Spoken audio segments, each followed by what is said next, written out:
Hey there, MJ traders and investors. It's Rod with Powell Group. Welcome back on The Pursuit of Wealth, your home for MJ stocks, crypto assets, news, and interviews, all some of the best MJ community. Today is Saturday, June 8th. Hope you're doing awesome.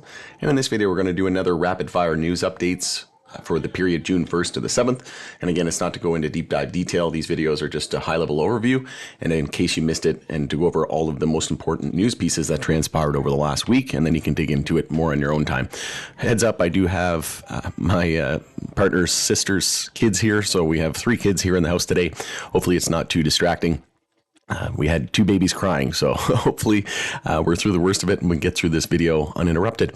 But before we get to it, make sure to smash the like. It helps support me in the channel. If you're new, you can subscribe, tick the bell, all that good stuff. You'll be notified on any future videos or when I go live. As always, this is not financial advice. You should never buy or sell anything based on anything that I say or write, and I am not a financial advisor. You can also follow us over on X, formerly Twitter. The handle for that is @GroupPow. Going to be using that as my platform of choice going forward. And just in case we ever get shut off from YouTube, censorship is a real thing these days. So that's a way that I can continue to maintain communication just in case, right? We're also over on Rumble and Odyssey as well. New Jersey governor says he's honored to have MJ strain named after him during tour of a grow facility, which is kind of the opposite of, a name like Ron DeClown, who, governor of Florida. He's just anti-MJ legalization, right? And then you got, the governor in New Jersey saying that he's honored to have a strain named after him. And we also know that Kamala Harris had a strain that was named after her as well. So it's exciting times. And, the people are going to get what they want. It doesn't matter how many clowns stand in our way. We'll get knocked down, but we'll get back up again. And we will overcome once we have enough progressive, younger, people in Congress, congressmen and women, then it's just a matter of when, not if. Also, MJ executives use AI to make product decisions. This is something that I think is super exciting to think about. If you look at artificial intelligence and where we're going, just imagine, all of the issues with mold and all of the scalability issues that companies are trying to do and deal with. AI can really help, from a cultivation perspective as well. So it's going to be interesting to see, what the industry looks in 5-10 years from now, both from an AI perspective and from an MJ perspective, but combine the two and marry them together.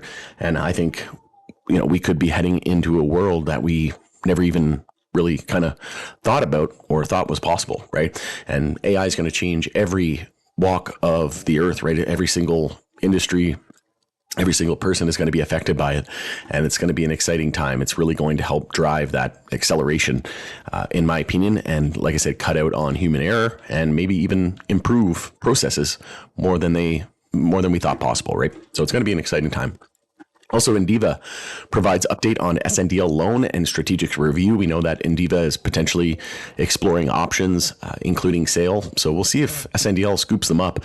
They make those no future gummies, and you can get them at like Canopy, which is owned by High Tide. You can get like you can buy 3 packs for like $6. So those packs used to cost, and that's 30 milligrams, right? So it used to 10 milligrams per pack, and it used to cost like almost $8 to $10 for some of those edibles in the beginning. And now you can buy 3 of them, so 30 milligrams for $6. It's quite a good deal. But can't imagine they'd be making a ton of money off of that. We'll see though. SNDL is probably the runner-up and front runner for acquiring them. So we'll see what happens there. High Tide to open first Canopy in Huntsville, Ontario. And I'm going to be trying to get Raj Grover on, the CEO of High Tide, on for an interview. I know he's busy. We have earnings coming up next week as well, as a reminder. And, with earnings coming up and everything like that, maybe a couple of weeks after that, if anybody does have any questions as well, I'll open it up to the public as well, and we'll do my best to incorporate those. But I already have a ton of questions, and I really think I've had a ton of people ask me to interview him. So hopefully we can make that happen over the next month or so. But if you do have any questions, you can just let me know in the comment section. Auxly announces annual general meeting of shareholders, and that will be on Friday, June 28th, 2024 at 10 a.m. Eastern time. And I mentioned that this is a company that could provide a lot of reward. There's obviously risk, and stock went from about 1 penny up to 7 pennies after the whole rescheduling news that came out, and the DEA recommending to move from Schedule 1 to Schedule 3. We got some more news on that here in a little bit later on in the video, but 1 penny to 7 pennies. And I said, watch for a monthly high or low somewhere around that 4 to 3 cent area. And it just hit 3 cents. So this is a name that I think could really turn it around and provide massive upside, but there's a lot of risk as well. So I wouldn't, break the bank or anything like that. I wouldn't, take a second mortgage on your house or anything, but I think it's well worth the investment and could provide fat returns over the next few years if they pull out of this, which I think if anybody can do it, Auxly has a very good chance of doing it. Also, Trulieve announces opening of its 200th dispensary. A leading top performer in MJ announced today that the opening of new medical MJ dispensary in Brooksville, Florida, marking the company's 200th dispensary in the United States. So quite the milestone. And we know that they're just absolutely destroying Florida, which there was a poll out, which we'll discuss later on in the video. And I did a video on this yesterday, and I did some analysis on Trulieve. So if you want to check that out, you can feel free to do so after this video. South Dakota voters will decide on MJ legalization at the ballot this November, state officials announced. So we have Pennsylvania, we have Ohio coming online, we have Florida more than likely going to be coming online. New Hampshire looking to make the 25th state. If Florida comes on the line, that'd be the 26th state. And it's just not going to stop from there, right? We're going to see this domino continue to fall. We're seeing states after state. We're seeing countries after countries. And Germany looking to fast track Pillar 2. It's an exciting time to be an MJ investor. If you've ever needed a more, concrete reason, look at rescheduling, look at more than likely banking after that going to happen, and uplisting to the nicer the NASDAQ, more than likely the NASDAQ, right? So there's so much growth ahead, it's not even funny. Canopy Growth announces exercise of acreage options, paving the way for acquisition by Canopy USA. I've already done a video on this as well. So if you want to watch that one, you can get all the details. Aurora unveils premium resin cartridges in Australia as they continue to expand internationally. We had MJ MSO acreage, which is set to be acquired by Canopy USA, aiming to raise $10 million amid deteriorating finances. So they also have a going concern. They defaulted on their debt. They have a deficit of like $775 million. I did a video on that as well. But essentially, this is for general corporate purposes and for working capital. So that's not good. When companies raise money and it's for working capital and general corporate purposes, that basically tells you that it's to keep the lights on, and that's never why you want to add money or raise money. You want it to be accretive. You want it to be beneficial to shareholders, and dilution is never really a good thing in the eyes of investors, but it can be a good thing if it's for accretive and strategic acquisitions or investments, right? So if it's for working capital or general corporate purposes, that's generally, a nicer way of saying we're not making money and we need to keep the lights on, right? So just be aware of that. Also, Rescheduling, which is a Tilray brand, came over with the Hexo acquisition. They introduced new top shelf flower, Purple Churro. And does this ever sound amazing? I think Rescheduling they were actually the only company in Canada that was profitable. They were a private company before they got acquired by Hexo, and then Tilray acquired Hexo. So this is one behemoth in the making. You've got Tilray, you got Afria, you got Hexo, you got Rescheduling, you got Cannabis, right? All of these massive companies all under one umbrella. And I do think that Rescheduling has, some of the best cultivars. I think they're going to be, one of the most premium brand of flower. And it's also not, there's like Broken Coast and things like that, but very pricey on those options. Whereas Rescheduling is very economical, right? It's very, very great, high quality, amazing strains, and at a pretty unbeatable price. So Purple Churro debuted just in time for sunnier days and longer nights to pair perfectly with the summer season upcoming festivities. The unique strain offers a sweet, indulgent experience with a potent twist and boasting THC levels, marking yet another commitment to innovation with brand new genetics joining Redecann's high-quality flower lineup. Purple Churro is a delightful cross of cinnamon horchata and apples and bananas. Oh man, I don't know what that's just delicious all in one sentence. I can't wait to try it. Offering an aromatic blend of sweet vanilla and cinnamon tasting notes, its dominant terpenes, and then they're all there. So I'm not going to read the whole thing, but excited to try those. I know, what was it? King Sherb is really good, and Animal Runs was really good. It's like 35+% THC. So yeah, it's exciting to see the craft options that are coming out of Rescheduling, and I think it's only going to get better from here. Also, Breckenridge, which is a subsidiary of Tilray Brands, wins double gold for a consecutive year in a row at the 2024 New York International Spirits Competition. And we know after just a very short period of time, they're the 5th largest craft brewer in the United States. And we got some more information with regards to craft brewing here in just a moment. Also, Canopy Growth establishes a US $250 million at the market program to further enhance the company's financial position and facilitate growth. And this is just after Tilray had a $250 million at the market. They said it's going to be for US assets, and Canopy Growth could potentially be acquiring other MJ businesses as well. So we'll keep an eye out on that. Don't be surprised if Aurora does something similar.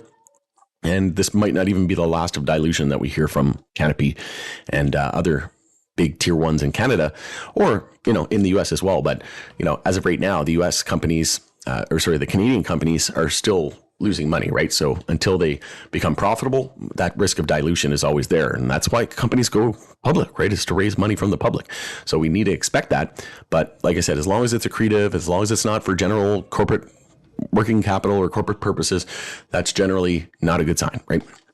IMCC addresses accelerated growth in Germany through new supply agreement with EU GMP certified Glasshouse Botanics and announces a change to its board of directors. And like I said, Germany, IMCC set to be a very big beneficiary of that market, with Germany looking to fast track Pillar 2 in the second phase of their legalization initiative, which many thought it could be, years before we see that. And it's looking like, like I said, it could happen as soon as this year to the tail end, or maybe even at some point in 2025. Also, the country of Slovenia, voters are set to weigh in on MJ legalization ballot measures this weekend. So again, game theory playing out. Once that one falls, once a few fall, they all fall. So dominoes are already falling, and like I said, this is only ever going to happen once. So just be grateful and take advantage of this once in a lifetime opportunity. And that is global legalization of this amazing plant medicine. New Hampshire Conference Committee strikes deal on MJ legalization just ahead of the deadline. So right in the nick of time in the final hour. But yeah, it's looking good here for New Hampshire to be set to mark the 25th state to bring it to adult use, and that's basically half the U.S. that are adult use, right? So again, and I heard a comment from a gentleman that was running for Senate. I can't remember of his name, and he's a Republican. And he said, we need to get back to letting the state, we need to get away from federal policy and let state policy kind of take more of a front burner, right? We need to put that on the forefront and get back to letting states make the decisions and then craft laws based on, states, not just coming from the executive branch and the federal branch, right? So I think it's going to be something that we're going to see a lot more of, especially in MJ. A lot of people say that Nancy Mace's States Act, right? That's probably the best form of legalization that we have. We know we have the CAOA as well, which is looking to fully, deschedule it and effectively legalize it that way. So it's going to be an interesting time ahead, but it's probably going to be rescheduling first. And speaking of which, we had a report that 97% of public comments support MJ rescheduling. And I think there was over 10,000. Yeah, they've received more than 11,000 submissions so far. So if you haven't done so, make sure to get your voice heard and share your story. If you use MJ as a form of medicine, if it makes your life better, if you know people in your network that, that use this as medicine and it's made their lives better, maybe you'd even save their lives, get them to submit their comments, right? Even if it's negative, we want all comments, but, I like I said, majority and overwhelming 97% of the public comments support MJ rescheduling. It's going to happen. Mark my words. It's either rescheduling. There is no bust. It's either rescheduling happens or descheduling. But I do think that rescheduling is going to be the most likely scenario. DEA official said it could happen as soon as August, September, more than likely though, but believes it'll happen before October. And that put us just in line before the US elections, right? And we know it has to happen before the elections or it's a political death sentence. Also, Green Thumb. Pursuit of Sam Adams Brewer goes beyond beer and MJ. So GTI and other U.S. MJ companies have been anxiously awaiting the day when they can move to U.S. stock markets. And Green Thumb Industries' courtship of Sam Adams Brewer Boston Beer Co. may have as much to do with the Chicago-based MJ company's interest in U.S. investors as its taste for beer. So what does this remind you of? Reminds you sort of like a Tilray, right? With Sweetwater Brewing and Breckenridge, and they're getting into alcohol beverages, and that's just a way for them to diversify, as in that way they're not dependent on just MJ alone, right? So a lot of companies following in the Canadian LP's footsteps, and I think this is it's going to go hand in hand, right? It's the incumbents, the big alcohol, big tobacco, and big pharma that have the most to lose, and eventually a lot of alcohol companies are going to be MJ companies because, like I said, they have the most to lose. North Dakota MJ activists say they already have more than half of the signatures needed to put legalization on November ballot. So again, game theory continue to roll out. Also, Nebraska activists say they only need 30,000 more signatures over the next month to put medical MJ initiatives for November ballot. So an exciting fall ahead. Ohio is now accepting applications for licenses to sell recreational MJ as soon as this month. So another domino falling, and exciting to see. Also, the SQDC, which is the body in Quebec for MJ, reports net income of $104.1 million for fiscal 2023-2024. So that is impressive, to say the least.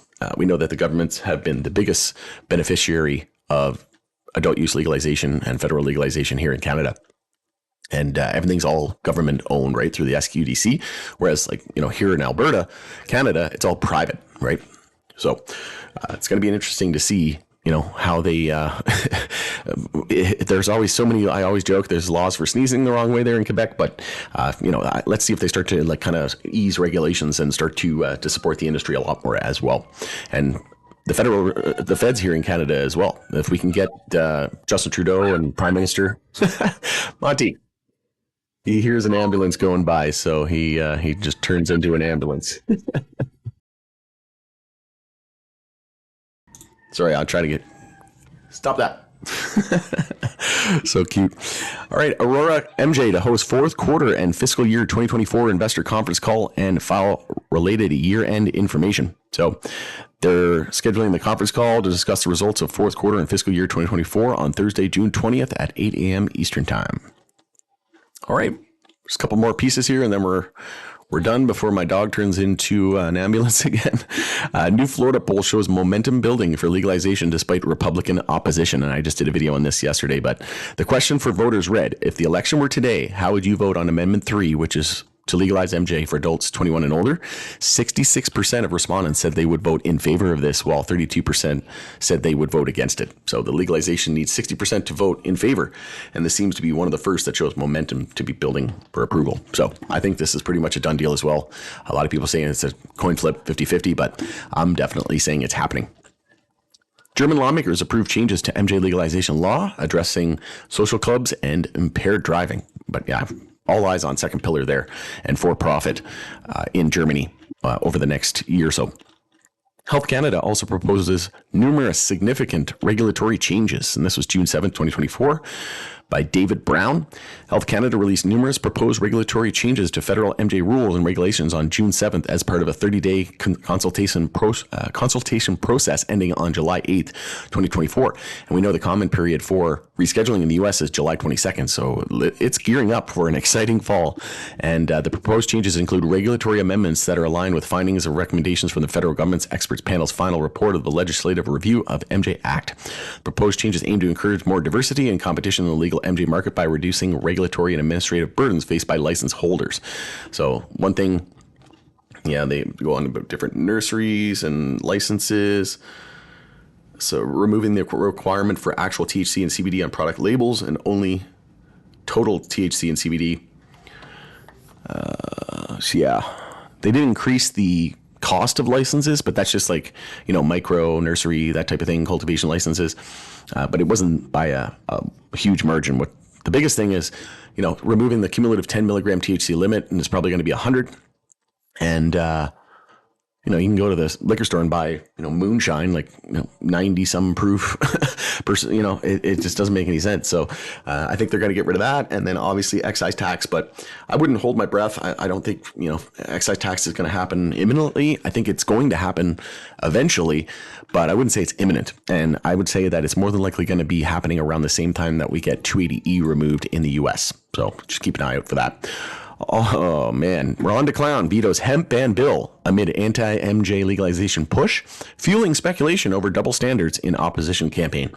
The more time goes by, the more I just can't stand this clown. Man, it's just the double standards, the hating of America and the American people, and recently said, if voters approve it, I'll stand behind that. It's like, of course you will. You work for the people, you numbskull. It's just oh man, these people, man.